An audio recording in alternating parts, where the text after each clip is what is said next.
Well, with more on this, let's join. Let's go to New York to our executive editor and co-founder of the Giro. That's David Wilson. And David, thanks so much for joining us this afternoon. And I guess it's safe to say, pretty politics-free Super Bowl last night, but there was a lot of concern ahead of it. Oh, absolutely. I think a lot of folks expected a more overt statement from Lady Gaga. It seems like the president put his cell phone down, so it wasn't too many tweets from him last night. But there's plenty on a lot of people's minds, and I think that's why the Super Bowl was probably a little lighter than most people expected, because I think that people probably needed a little escape from politics. But there's certainly, it's on everyone's mind, the travel ban. Russia, you've seen the Bill O'Reilly interview with Trump, sort of pretty much equating America with Russia, and there's some trouble there. But I think that, it was a lighter Super Bowl because I think they really wanted to sort of lift spirits. But the commercials, as you mentioned in your piece, I think were really interesting. Budweiser had a commercial, Airbnb had a commercial that talked about accepting everyone. So there was some subtle protest there, and it was represented even in some of the advertisement. I mean, do you think the Budweiser ad was actually in protest to Donald Trump's immigration ban? I mean, they argued that actually they'd planned this advert for months, and then obviously it's the biggest, most watched TV event of the year in America. So they said they've been planning this for months. Do you think it was really a comment towards Donald Trump's recent policies?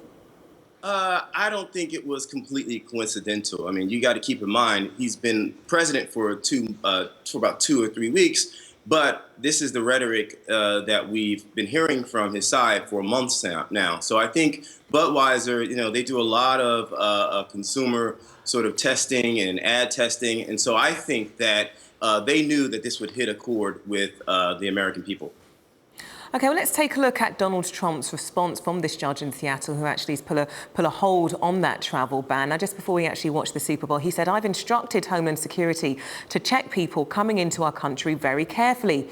The courts are making the job very difficult." Now, he was also added that anything bad that happens, he's going to blame those judges. What are your thoughts on that? Well, again, this is the administration's sort of attempt to, look, we have 3 branches of government, and I think this is one of the checks and the checks and balances that the founders of this country intended to sort of take place. And I think what you find now is that the Trump administration is, like they have done with the media, they are trying to undermine this branch of government. And I think that we are heading for a constitutional showdown.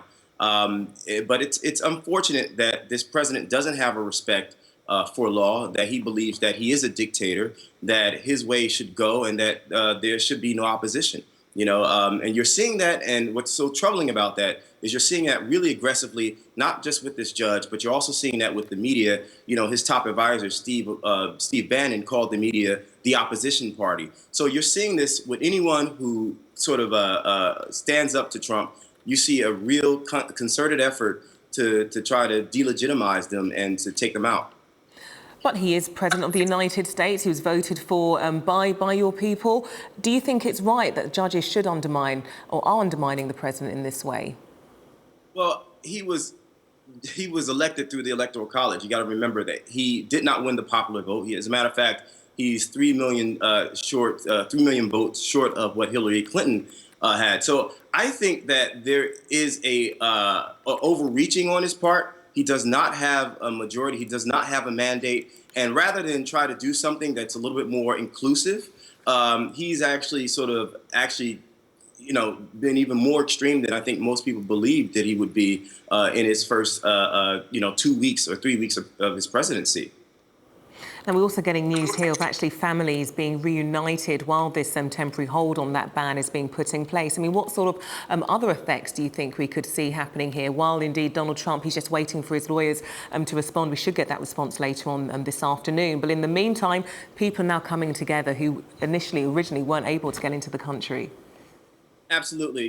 You see that. But I think the long-term negative effects of this will be that you're giving those who already have a negative view of the United States, and many of them, justifiably so, you're giving them even more fodder. You're saying that the United States does have a war against Islam, And so you're only emboldening your enemies, those who do seek to do Americans harm. And I don't think this administration ever really gets this. Conservatives don't really get this. Is that terrorism is an ideal and it's a reaction oftentimes to some of the policies that the United States have put in place. And this ban only goes to affirm what some of them may see as America's aggression towards their religion and their culture. Okay, David Wilson, really good talking to you. Thanks so much for joining us on Sky News this afternoon. Thank you.